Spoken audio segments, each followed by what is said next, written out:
Welcome everybody once again to this forum of discussion on so greatest scripture, that is the Bhagavad Gita.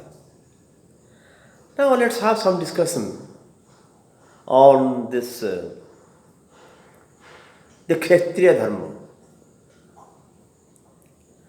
These responsibilities of a Kshatriya, a warrior. Arjuna is a warrior and he belongs to Kshatriya. Already the four castes, the four varnas, as has been described in the Bhagavad Gita. We have already discussed about that. And in one of the slokas, Sri Krishna has already told Arjuna that Chaturvanyam maya srishtam gunakarma vivagasa. If I have created four varnas, castes, it is because the works that the society needs are fourfold in nature. That's the reason, according to the division of labor, I have done this. No other purpose is there. Well, we know that in the latter stage, this caste system has been diluted like anything. But Sri Krishna clearly says that for no other purpose it has been done other than the division of labor. So the Kshatriya, they have their role cut out. They have to give security to the people. They are destined to rule. They have to give protection. They have to prevent their kingdom from outside intruders, the foreign attackers. So their job is cut out, clearly cut out.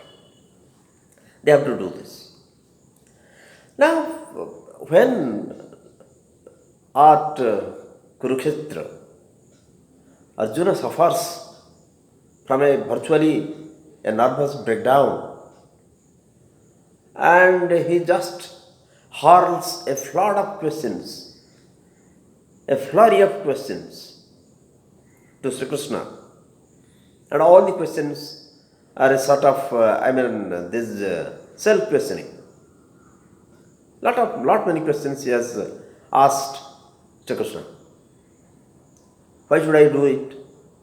What is the benefit I am going to get? And why should I do it? By killing and this mayhem, what sort of thing I am going to do now? All these things he asked questions. And then ultimately what did he do? He just put away his divine bow, the Gandiva, and sat silently, deciding that he wouldn't fight.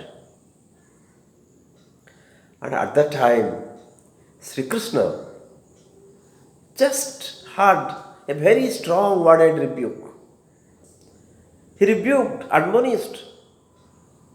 It was nothing sort of some scolding that was given to Arjuna. Yes. And the language he used, we all know. And in the second chapter we get it. Kutastva kasmalamidam visame samupasthitam anarja jushtama swargya makirti karam Arjuna. Klaibang matsma gamah partha naitatva pipapadyate kshudrang hudaya daurpalyang jaktatistha parantapa. O Arjuna, what is this nonsense? What are you doing here? And so what sort of things you have decided to do?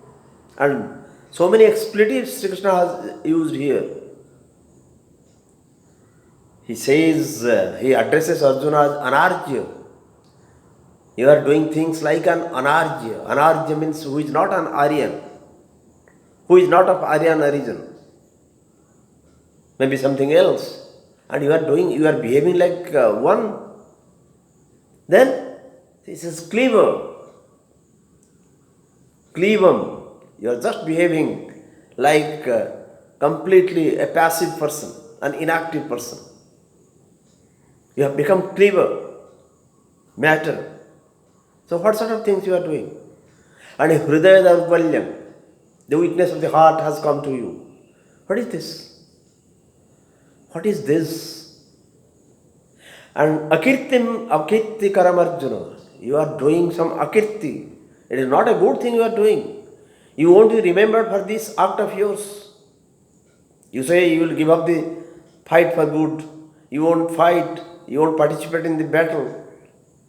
And this is really not a good thing.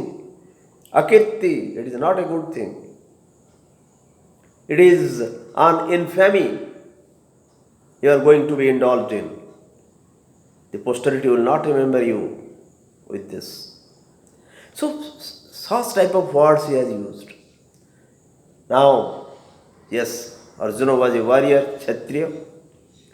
Sri Krishna, though divine in his nature, but he is also no less than a warrior. Now the question comes, how come one warrior uses this type of language to another warrior? Is it good? Is it logical? Questions come. And Sri Krishna uses those. Some very good expletives. Well, granted that both of them are the thickest of peers, very closest friends, and well, and when this type of friendship is there between two, one has some right over the other.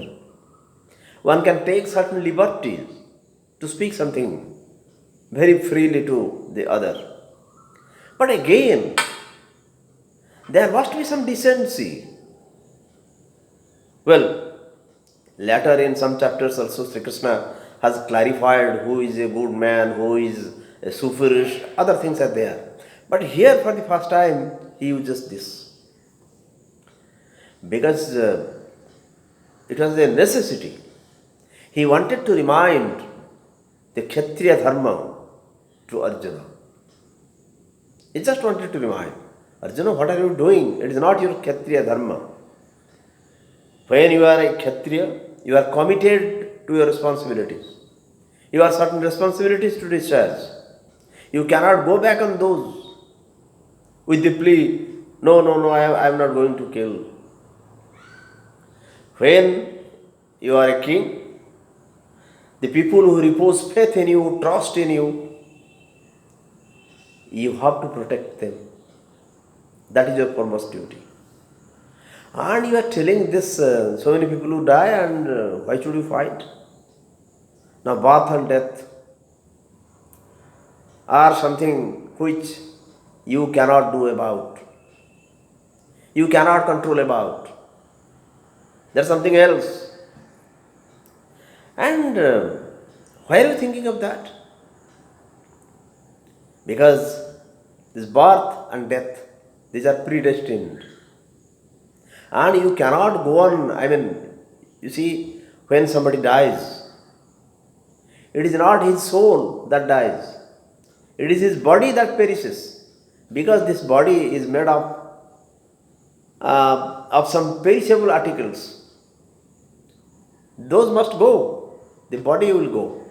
Vasam jannani jatha vihaya navani grunhati naro parani tatha sarirani vihaya janna nyanyani sanjati navani dehi. That we have already discussed. That section explains. Why should you worry about these matters? These people with whom you are going to fight, you are not responsible for their birth. Neither will you be responsible for their death. When their death will come and how it will come, that is decided from some other level. You need not hold yourself responsible for that. Your only creed, your only responsibility, your only dharma is to fight. And fight what? These are the people, they never adhered to dharma. They never did anything good. And for this, the chariot of civilization to march ahead, this fight, this battle, this war is inevitable. And you are an active participant in that war. Don't forget that. Don't forget that. You are a Kshatriya. So these 2-3 things you must remember. First of all, your soul is within you. Realize that Godhead within you. When somebody realizes the Godhead within himself or herself, the other things become immaterial. The other things lose their importance or priority as we give them. We think that this is of utmost priority to me. This is very important to me. This thing I cannot do without. All those things we think or we prioritize the things. But from that level, the priorities are different.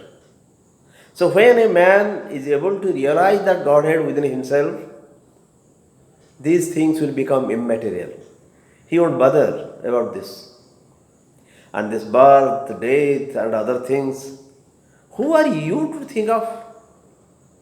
Who are you to think of? Soul doesn't die. Nainam chindanti sastrani, nainam dahati papaka, na chainam kradantyapo, na suseti maruta. Nothing. The soul doesn't have to undergo all these things. Neither it can be killed, nor it can ferment in water, or nor fire can burn it. So many things. So why should you bother about that? Why should you bother about that? You must see that your duties are of primary importance to you and are paramount importance to you, and those duties are to protect your people. To keep the confidence that the people have reposed in you, your subjects, those who believe you. Look at them. You must not recoil. And these things you are doing, you will not be remembered after all. This is this akirti. So birth and death, you need not bother. Second thing, realize the Godhead. And the people who have reposed faith in you, protect them, because they have a lot of faith in you. And go on with your job. Go on with your job. You cannot say that no, I have to recoil. So that's the Kshatriya Dharma. That's the Kshatriya Dharma. This Sri Krishna tries to remind Arjuna. And in no uncertain terms. In no uncertain terms. So, know God. This is the first one. Know thyself. That is the second one. Then help man. That is the other thing. Protect the right. Do without fear or weakness or faltering thy work of battle in the world. Don't fear. This fear doesn't stand you in good stead. This fear factor is not a becoming of a warrior. The fear factor must go. You must cast away this fear factor. And do what is right. And this is the right thing. I have already told you. Do what is right. Protect the right. Help the man. Realize Godhead within you. So these are the things you have to do. And nothing else. Again, so you are the eternal and imperishable spirit. You are not the body. Suppose I am so and so. When I say I am not this body, nor these eyes, or the spectacle, or the shirt I put on. I am not that. what I am is the spirit among me. That is what me, that is what I. So you are not just this body. And the different stages that this body undergoes, birth, growth, decay, and ultimately death, these are quite natural also. And for this one should not worry. And especially people like you should not worry about that. So these are your duties. Realize the Godhead, help the people, protect the right, and you are eternal. You must think, you must, believe that you are eternal in nature, and you are made of imperishable things. That is the spirit. It does not perish. So that is what you have to realize, and the other things for which you bother are just garbage, rubbish, useless things. That is none of your business to worry and bother. You have to fight. And while describing all these things, Sri Krishna speaks of immortality. He says immortality does not mean that we will live for years together with this body, this face, or this physique. That is not immortality. Immortality is just a level, is a height to which we elevate ourselves, we raise ourselves, we sublimate ourselves beyond this so-called birth and death. That is what immortality is. But we have a misconception. We think that we want to become immortal with this body, these eyes, this nose, this forehead, and other things. That is not immortality. Immortality is a stage, it's a state of being when you can, or you are able to no longer this experience the birth, death, and all these mundane activities. So that's it. Make it final and get up, be ready, and forward march. Thank you so much again. We'll continue this discussion till the next time, until next. Bye.